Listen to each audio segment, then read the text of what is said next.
Салам, чоң ой атасыңар. Бүгүн Arduino боюнча биринчи сабактын экинчи бөлүгүн улантабыз. Эстете кетсем, биринчи бөлүктө жарык диодун жандырганды үйрөнгөнбүз.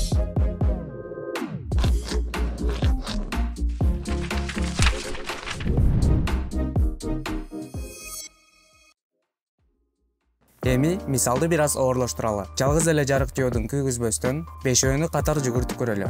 Муну жалын эффектиси десек болот. Биринчи жөнөкөй жолу менен аткаралы. Жарык диоддорун биринчи пинден 5-чи пиндер аралыгында жайгаштыралы. Кошулуу схемасы момундай. Байкалгандай, бирден буттары резистор аркылуу жердештирилген, ал эми бирден буту Arduino'го түз кошулган.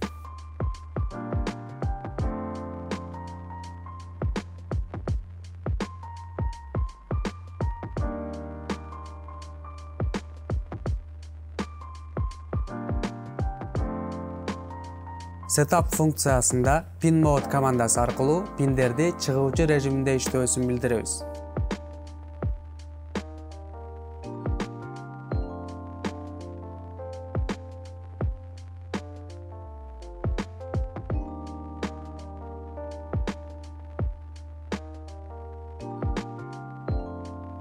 Loop функциясында digital write жана delay функциялары аркылуу диоддорду кезек менен иштөөсүн билдиребиз. Биринчи жарык диодун жандырдык, 3 миллисекундда күттүк, андан соң кайра ал диодду өчүрдүк. Экинчи диодду жандырдык, аны дагы күттүк, кайра өчүрдүк. Ушинтип акыркы диодго чейин жазабыз.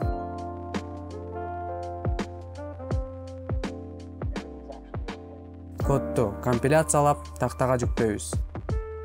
Натыйжа бардык ойдогудай. Бирок кодду карасак, жеңил эле нерсе үчүн аябай узак жана ыңгайсыз кылып жазганыбызды байкасак болот. Жеңилдетиш үчүн өзгөрмөлөр жана циклды пайдаланалы. Алгач, өзгөрмө деген эмне экенин билип алалы.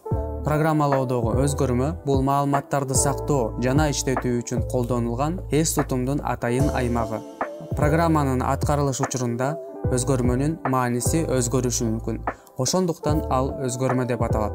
Өзгөрмөлөр бүтүн сандар, бөлчөк сандар, саптар, логикалык жана башка маалыматтын ар кандай түрүндө болушу мүмкүн.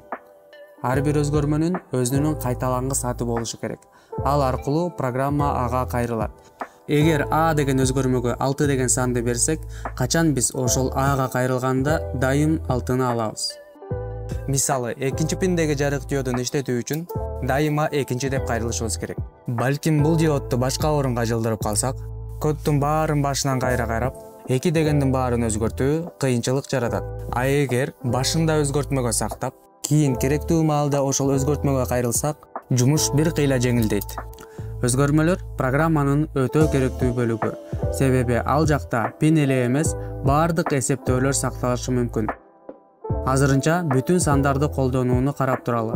Ал үчүн биринчи int жумушчу сөзүн жазабыз. Азыр өзгөрмөнү жарыяладык. Ал эми аны аныктап, ага маани берүү үчүн барабар белгисин коюп, анан сандын өзүн жазабыз. Ал эми биздин код мындай болуп калат.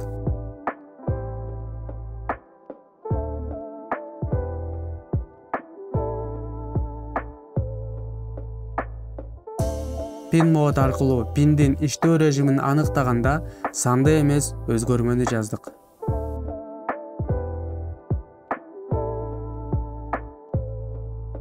Эми бул бөлүктү карайлы. Өзүңөр байкагандай, окшош эле код кайра-кайра кайталанып атат. Бул кодду кыскартуу үчүн циклдарды колдонсок болот. Цикл бул коддун кайсы бир бөлүгүн бир нече ирет кайталоо жолу. Жакшыраак түшүндүрүү үчүн мисал карайлы. Биз роботко алма тергенди үйрөтүп жатабыз. Ар бир алманы алып, себетке салгандын кодун жазып отурбоо үчүн цикл ачабыз. Анын ичине бир алма тергендин кодун жазабыз. Ал эми циклды токтотуу үчүн шарт койсок болот. Мисалы, себет толгончо деп. Же так канча алма терерин билдирсек болот. Мисалы, 100 алма деп. Циклдын 3 түрү бар. For, while, do while. Азырынча for'ду эле карап туралы. Коддун башында колдонулуучу өзгөрмөлөрдү аныктап алабыз. Жарык диоддордун саны бизде 5 жана баштапкы диоддун орду 1-пин.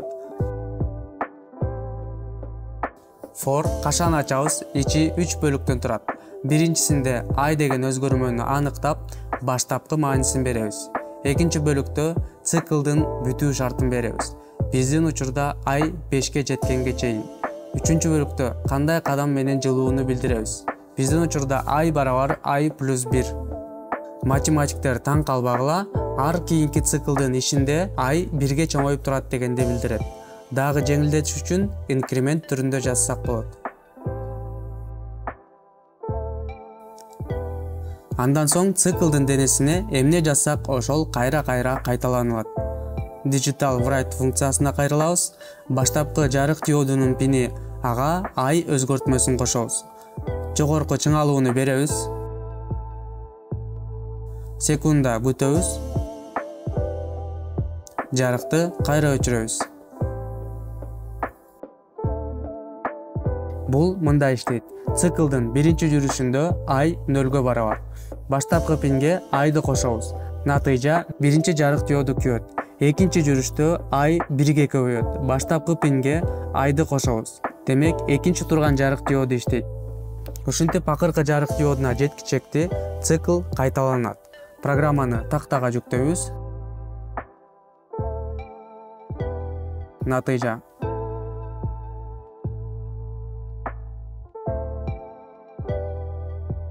Бүгүн Arduino менен таанышуунун биринчи кадамын жасадык. Өзүңөр байкагандай оор деле эч нерсе жок. Ооба, башында түшүнүксүз болот. Бирок бир жолу үйрөнүп алсаңар, андан ары аябай эле жеңил болуп кетет. Кийинки сабакта Arduino чөйрөсүн дагы тереңирээк изилдегенге аракет кылабыз. Ага чейин силерге тапшырма. Бүгүн жарык диоддорун солдон оң тарапты көздөй жылдырсак, силер оңдон сол тарапты көздөй жылдыргыла. Ал үчүн интернетти колдонсоңор болот. Бүгүнкү сабакта колдонулган кодду жана схеманы видеонун сүрөттөмөсүндө калтырылган шилтеме аркылуу таба аласыз.